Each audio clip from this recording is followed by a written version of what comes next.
All of you are most welcome once again. Today we are going to discuss one of the most important topic of class 12 physics, which is Gauss theorem. According to that theorem, if a closed surface encloses q amount of charge, say for example you can say a cube or a sphere, then the total amount of flux coming out of the surface phi is equal to 1 by epsilon naught into charge encloses by the surface. That means phi is equal to 1 by epsilon naught into q. গাউছৰ উপপাদ্য মতে কি হয়, বন্ধ পৃষ্ঠ এখনে যদি মুঠ Q পৰিমাণৰ আধান আগুৰি ৰাখে তেন্তে ভিতৰৰ পৰা পৃষ্ঠখনৰ ভিতৰৰ পৰা বাহিৰলৈ নিৰ্গত হোৱা মুঠ ফ্লাক্সৰ পৰিমাণ পৃষ্ঠখনে আগুৰি ৰখা আধানৰ 1 by epsilon naught গুণৰ সমান হয়, অৰ্থাৎ phi is equal to 1 by epsilon naught into q. Based on that formula, here we are going to discuss some most important numericals from NEET, JEE Mains and NCERT textbook. গোটেই ভিডিওটো সম্পূৰ্ণকৈ চাবা আৰু প্ৰত্যেকটো নিউমেৰিকেল কপিত নোট ডাউন কৰি যাবা। আটাইকেইটা numerical আমাৰ আগন্তুক এক্সামৰ কাৰণে বহুতেই প্ৰয়োজনীয়। Let us consider the first question from AIEEE 2003. Question is look like that. Say this is a enclosed surface. Amount of flux leaving and entering are given.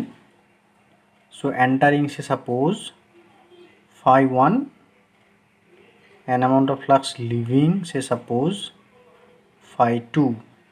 What are the charges inside the surface? This is the question. Say q is the net charge inside the surface. Since q inside the surface, so we are interested to calculate the net flux from inside the surface. So that means solution will come out by this way. According to Gauss law, flux related to the enclosed surface phi is equal to 1 by epsilon naught times into the total charge enclosed by the surface. So if charge is enclosed by the surface, then from charge q electric lines of force will emit. That means we are interested for total flux emitting from the surface or leaving from the surface. So therefore net flux leaving phi 2 minus phi 1 is equal to q by epsilon naught. So answer becomes q is equal to phi 2 minus phi 1 epsilon. So অসমীয়াত মই এবাৰ কৈ দিছোঁ, গাউছৰ সূত্ৰ মতে যদি বন্ধ পৃষ্ঠ এখনে কিউ পৰিমাণৰ আধান আগুৰে তেতিয়া পৃষ্ঠখনৰ লগত জড়িত flux phi is equal to q by epsilon naught. So যদি আধানটো পৃষ্ঠখনৰ ভিতৰত থাকে, so ইয়াৰ পৰা ইলেক্ট্ৰিক লাইন্স অফ ফোৰ্স অৰ্থাৎ ফ্লাক্স নিৰ্গত হ'ব। So টোটেল নিৰ্গত ফ্লাক্স কিমান হ'ব, যিমান ফ্লাক্স ইয়াত সোমাইছে সেইটো মাইনাস কৰিব লাগিব। তো টোটেল ফ্লাক্স কিমান ওলাব, phi 2 minus phi 1 is equal to q by epsilon naught. So q is equal to that much. So option A is the correct answer. Another question to এনেকুৱা, there is a cube, ঘনক এটা। Cube means this is a closed surface, that one. At the center of the cube charge q is placed. ঘনকটোৰ কেন্দ্ৰত q আধান আছে। এতিয়া ঘনকটোৰ লগত জড়িত ফ্লাক্সৰ পৰিমাণ কিমান বা ঘনকটোৰ ভিতৰৰ পৰা বাহিৰলৈ ওলোৱা ফ্লাক্সৰ পৰিমাণ কিমান, একদম সিম্পল গছ ল। flux emerging from the surface or phi is equal to 1 by epsilon naught times of the charge enclosed by the surface. বন্ধ পৃষ্ঠৰ পৰা বাহিৰলৈ ওলোৱা ফ্লাক্সৰ পৰিমাণ phi is equal to 1 by epsilon naught into বন্ধ পৃষ্ঠই আগুৰা মুঠ আধান। তো option D q by epsilon naught. Next question from NEET 2000. কুৱেশ্যনটো অসমীয়াত কৈ দিছোঁ, তোমালোকে লিখি ল'বা। ঘনক এটাৰ যিকোনো এটা চুকত কেপিটেল কিউ পৰিমাণৰ আধান আছে।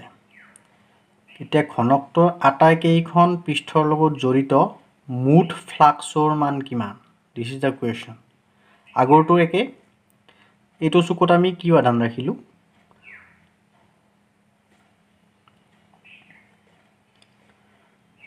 তো গাউছৰ সূত্ৰ মতে এইটো এটা বন্ধ পৃষ্ঠ তো cube is the close surface flux coming out from the close surface phi is equal to 1 by epsilon naught of the total charge enclosed by the closed surface বন্ধ পৃষ্ঠ এগুৰা মুঠ আধান so capital Q by epsilon naught option C next year 2001 another same type question এটা question to চোৱা ঘনক এটাৰ কেন্দ্ৰত Q মাইক্ৰোকুলম পৰিমাণৰ আধান আছে এটা প্ৰতিখন পৃষ্ঠ ইচ ফেস প্ৰতিখন পৃষ্ঠৰে ওলাই হোৱা ফ্লাক্সৰ পৰিমাণ গণনা কৰিব লাগে এই গ্ৰাফিক্যালি at the center of the cube capital Q microcoulomb charge is placed that means total charge Q is equal to Q into 10 to the power minus 6 coulomb SI format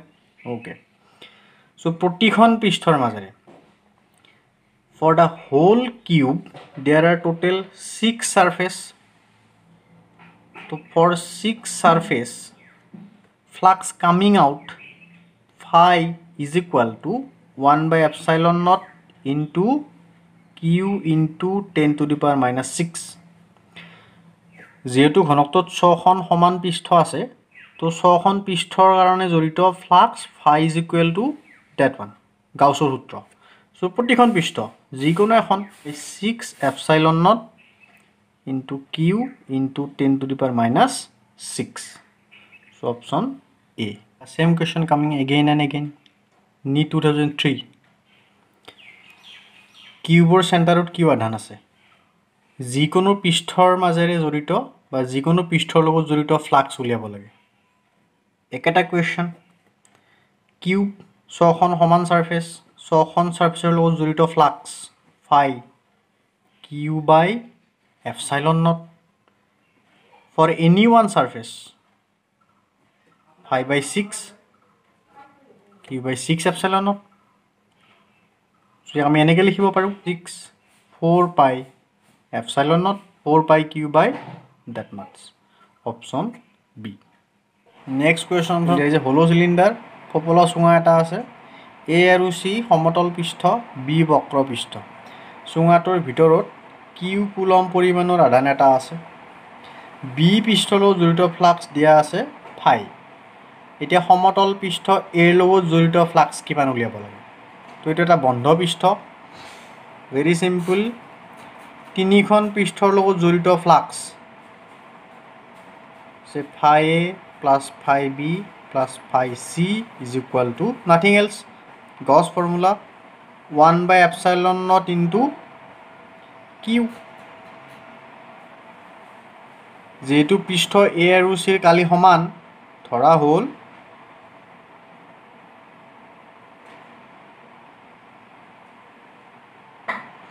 phi dash এটাকে phi dash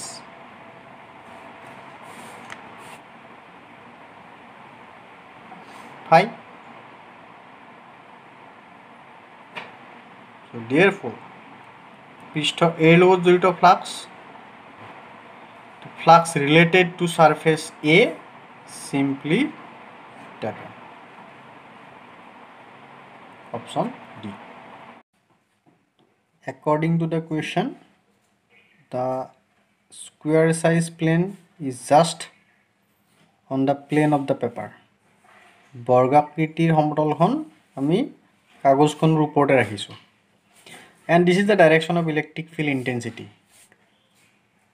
makes an angle theta with the horizontal arm so flux phi is equal to E ds cos theta where theta is the angle between E and ds ds is the area vector so area vector always perpendicular to the surface angle between E and ds simply 90 degree hey area vector দিকটো কাগজখনৰ লম্ব তো E হে E আৰু ds ৰ মাজৰ কোণটো কিমান হ'ব 90 degree So therefore phi is equal to 0. Let us redraw the figure. Just observing the coordinate position, we can relocate that the plane is nothing else, the diagonal plane of a cube of side A. Clear? Say that side A using Pythagoras law. Very simple. That arm will becomes of length root 2a. It is clear from Pythagoras rule. পাইথাগোৰাসৰ সূত্ৰ use কৰি পাইথাগোৰাসৰ উপপাদ্য ব্যৱহাৰ কৰি আমি এই বাহুটোৰ দৈৰ্ঘ্যটো √2a পাম। ই তো দিয়া আছে ইলেক্ট্ৰিক ফিল্ড ই এলং এক্স এক্সিস কিমান দিয়া আছে ই নট এক্স। সো আমি কি উলিয়াব লাগে flux through the surface. So আমি জানো যে flux through the surface phi is equal to e ds cos of theta. So E mane E naught, ds means area of the plane, cos of theta. Now what is the value of theta? Theta is the angle between E and ds. E is along that direction and ds is nothing else. Ds is the area vector which is perpendicular to the plane. It will point it along that direction. So that angle simply becomes 45 degree. So cos of 45 degree. NCERT textbook question eta loisu ami most important question to moi অসমীয়াত কৰিছো চিত্ৰত দেখুৱা ঘনকটোৰ লগত জড়িত ক্ষেত্ৰৰ উপাংশ তিনিটা দিয়া আছে ex is equal to alpha x to the power half, ey is equal to ez is equal to 0. Jot alpha is equal to 800 Newton per centimeter square. Calculate গণনা কৰিব দিছে নাম্বাৰ 1 ঘনকটোৰ লগত জড়িত মুঠ ফ্লাক্স 2 নম্বৰ ঘনকটোৰ ভিতৰত থকা আধানৰ পৰিমাণ।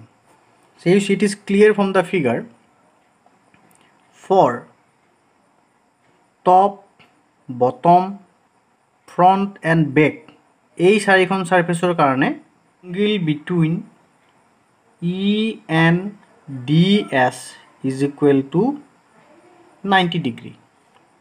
For top, bottom, front, back এই চাৰিখন সাৰফেসৰ কাৰণে E আৰু DS ৰ মাজৰ কোণ 90 degree. So that means phi is equal to E ds cos 90 is equal to 0. So this is applicable for top, bottom, front, back surface.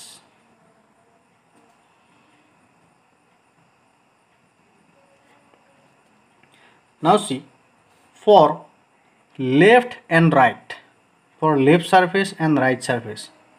Say for left one, angle between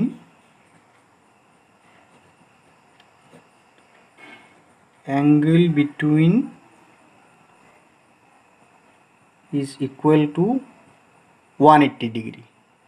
It is clear from the figure E x, only x component of electric field is present. It is given. So that means along that direction. So here Ex that way, and for that surface area vector along that direction. So that means E ds differ by angle 180. So therefore phi L, here E is equal to Ex ds ঘনকটোৰ বাহুৰ দৈৰ্ঘ্য A. That means area of each surface A square cos 180 degree. So Ex given alpha x to the power half A square.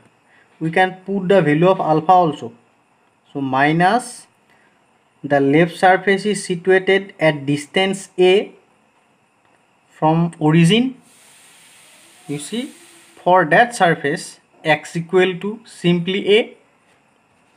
So therefore an A square, that means minus 800 5/2. since x equal to a for left surface. Again for the right one, again for the right surface. So angle between E and DS 0, E along x-axis and DS also along x-axis. So angle between E and DS is 0. So that means phi r is equal to Ex a square. So Ex alpha x to the power half a square.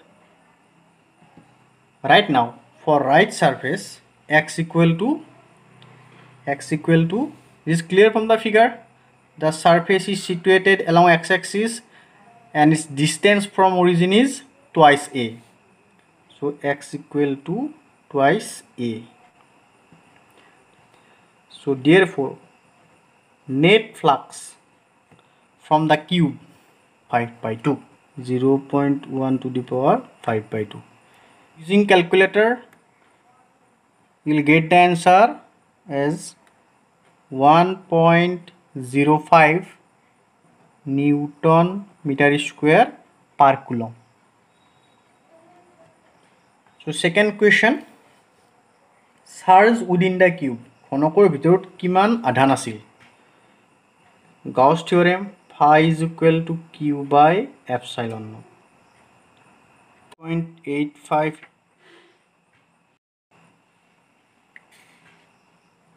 Finally this is the answer, 9.27 into 10 to the power minus 12 coulomb. Hope the overall concept of every numerical is clear. Please like the video, share the video and subscribe our channel. Thanks for watching the video.